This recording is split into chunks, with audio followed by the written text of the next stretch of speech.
Mais bien, chers frères, vraiment la vie de l'homme sur la terre est une corvée, nous dit Job dans la première lecture que nous avons entendue.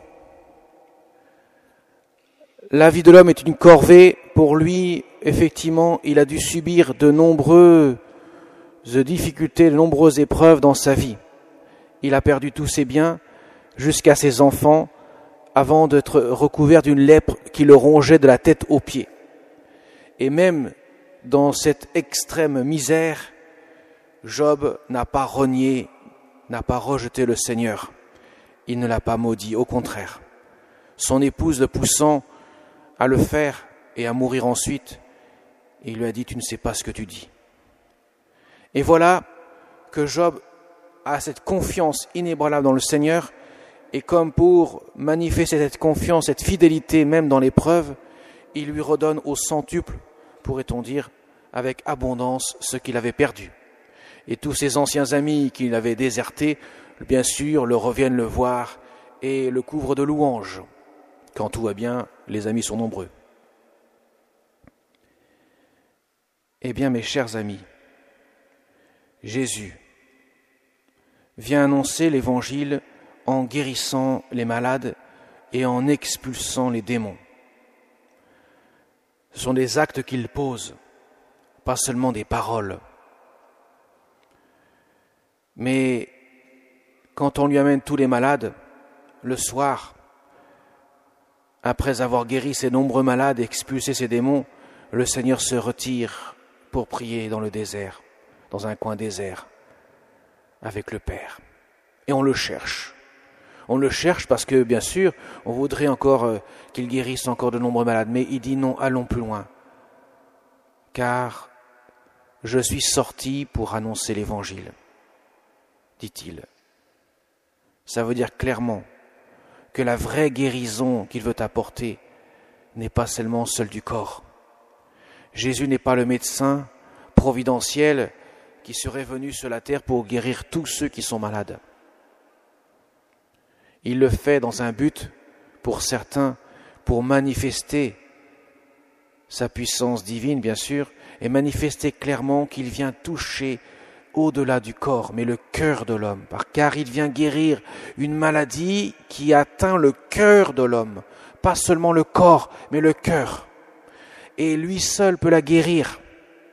Aucun médecin, aussi puissant soit-il, est à même de pouvoir guérir ce mal qui ronge le cœur de l'homme, et qui est une terrible maladie, parce que cette maladie, elle conduit à la mort éternelle. Contrairement aux autres maladies, aussi graves soient-elles, elle ne tue que le corps, mais pas l'âme. Mais celle que Jésus, cette maladie que Jésus veut guérir, c'est la maladie qui peut tuer l'âme, qui peut la conduire à se couper définitivement de Dieu. On appelle ça le péché. Le péché est une rupture d'amour, un refus d'amour de Dieu. Et ce n'est pas le malade qui vient voir le médecin. C'est le médecin qui vient voir le malade dans sa bassesse. Et il prend les grands moyens, il se fait homme. Lui qui est Dieu de condition divine, qui ne revendique même pas d'être traité à l'égal de Dieu, mais au contraire, il s'abaisse, comme dira saint Paul aux Philippiens, jusque dans la mort sur une croix. Il s'abaisse pour revêtir l'humanité, pour devenir l'instrument du salut, afin de toucher l'homme à travers son corps, il touche son cœur. Et l'homme peut ainsi être guéri. Et cela se manifestera de manière, bien sûr, grandiose, de manière extraordinaire, dans un moment qui paraîtra très sombre, qu'est le mystère de la croix. C'est là, dans sa mort même, lorsque le Christ expirera sur le bois de la croix, qu'il détruira à la racine ce qui cause la mort, le péché. Là où on ne l'attendait pas, c'est là que Jésus est venu. le moyen qui paraissait le plus dérisoire qu'il soit, eh bien c'est comme cela qu'il a guéri l'homme. Il a guéri l'homme par l'amour, l'amour qui va jusqu'à accepter de prendre tout sur lui, tous les péchés de tous les hommes, y compris de ceux qui refusent le salut, pour les engloutir dans sa propre mort, qui n'est autre qu'un don de sa vie. La mort n'est pas la conséquence d'un meurtre qu'on aurait commis envers Jésus, mais le don de sa vie. Ma vie, nul ne la prend, c'est moi qui la donne. Et c'est à ce moment-là où tout paraît terminé, où l'échec paraît cuisant, que le Christ a vaincu la mort, car il a vaincu le péché. C'est comme cela qu'il guérit l'homme dans son cœur. La mort est venue par deux péchés, essentiellement, que sont le mensonge et l'orgueil. Le démon dit à Adam et Ève, « Dieu vous a dit ça, mais pas du tout, moi je vous dis le contraire. Mangez de ce fruit, vous verrez. » Le mensonge. Et qu'a produit le mensonge dans le cœur d'Ève et d'Adam? L'orgueil.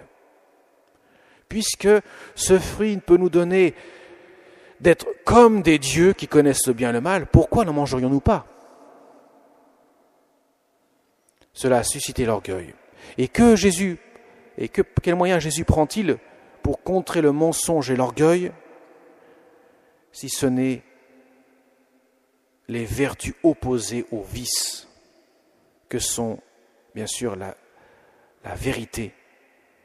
Jésus est la vérité. Je suis le chemin, la vérité et la vie, dit Jésus dans l'évangile de Saint Jean.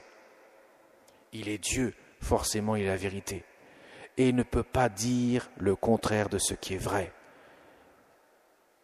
Il proclame la vérité à temps et à contre-temps, demandant la conversion de tous. Car si vous ne vous convertissez pas, dit Jésus, vous périrez tous. Il le dit lui-même dans l'évangile. Il ne va pas par quatre chemins, il annonce clairement la couleur. La conversion, c'est un retournement du cœur.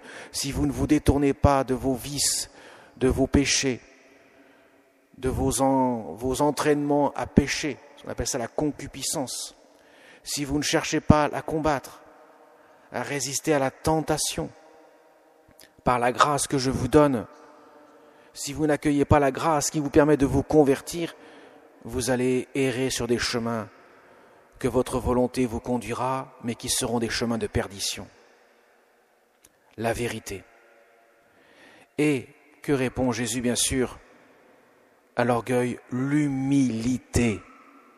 L'humilité, c'est la reconnaissance de ce que nous sommes en tant que tels. Et pourtant, Jésus, en tant que Dieu, aurait pu dire « Je suis Dieu, vous devez vous incliner devant moi ».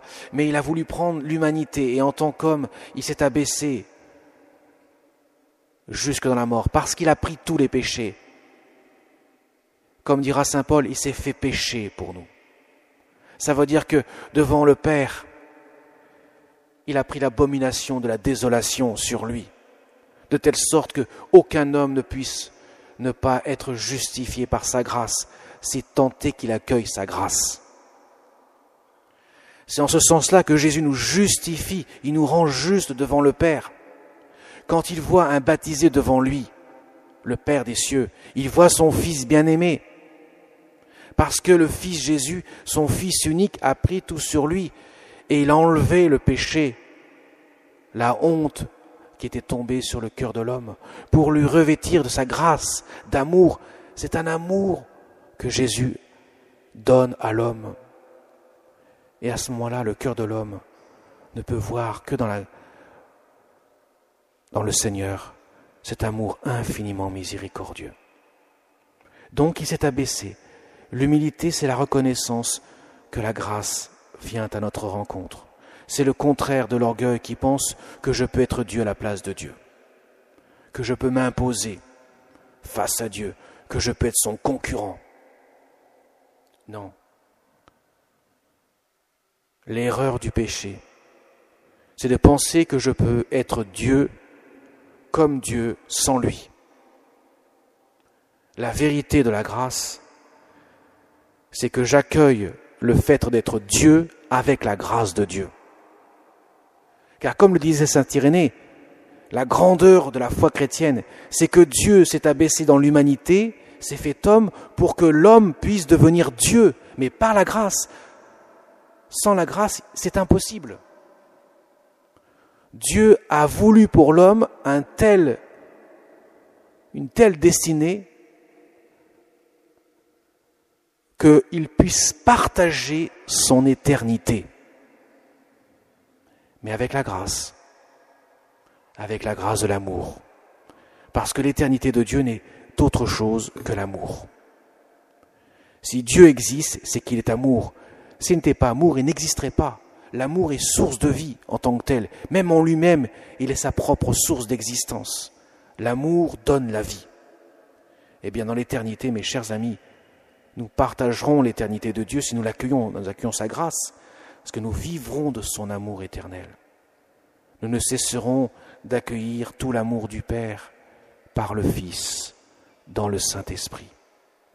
Et c'est dans ce sens-là que nous partagerons l'éternité de Dieu. Et comme Dieu est le plus heureux de tous, eh bien nous serons le plus heureux de tous, parce que nous vivrons ce que Dieu vit. Dieu a voulu cela pour l'homme.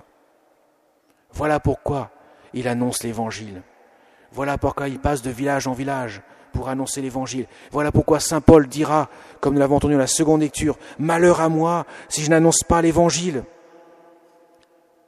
Ma vie, c'est cela. Je dois annoncer l'Évangile. Je dois annoncer que le Seigneur est venu me chercher dans ma misère pour me relever, pour me donner, me faire partager son éternité. Mais je ne peux le vivre que si j'accueille sa grâce. Comme Jésus n'a cessé de le dire dans l'Évangile, ma nourriture, c'est de faire la volonté de mon Père.